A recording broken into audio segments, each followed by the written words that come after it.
Ayan, hello mga ka-learner. Ngayon susubukan natin itong mga SD card na galing Shopee, no? Kung ito ba ay mga legit.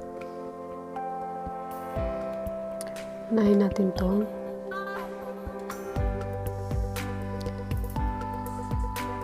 $32 gig. Okay. Buksan.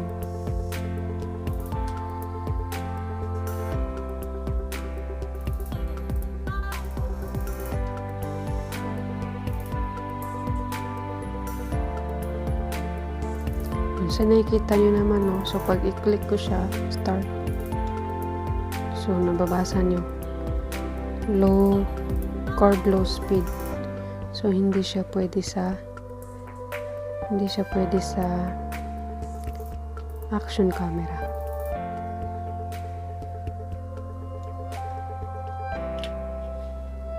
Ito naman.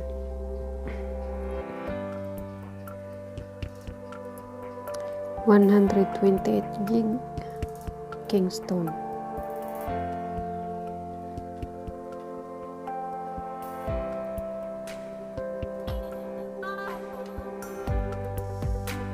Kasi may mga nagtitinda sa online na sabi legit daw, hindi naman. So, start. So, same. Low speed. Card low speed. So, hindi pa rin siya pwede sa action camera.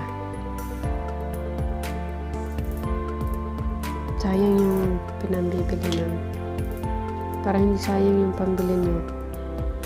Kailangan makita nyo to. Ay, hindi niya pa, no.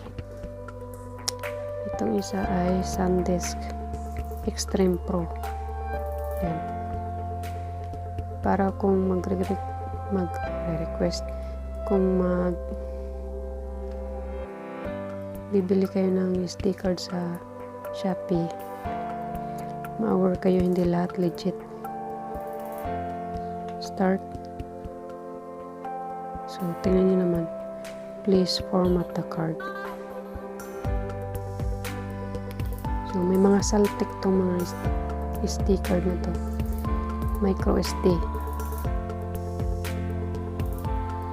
So, nag-hang pa. So, ngayon, may bagong dating. Ito. Shopee.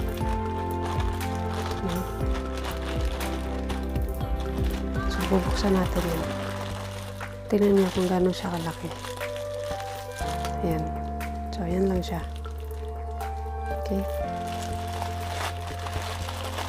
Gano'n lang siya. Kagaan.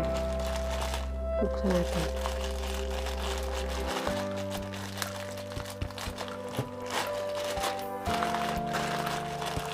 Kung ito ay legit, ilalagay ko sa description ang tignan nyo naman. Ilalagay ko sa description ng shop pag legit ito. Ito lang yung laman, no? At wala siyang pangalan. Tapos ito mga to, actually may mga lagayan yan. Ito lang. Ayan. Subukan natin agad.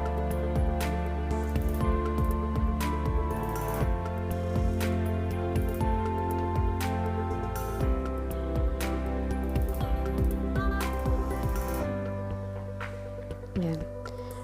Okay. Start.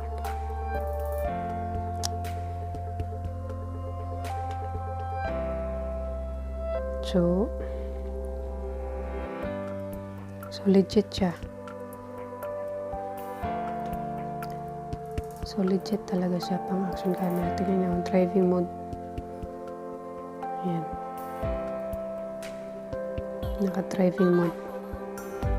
Kumukuha siya. So legit na legit siya.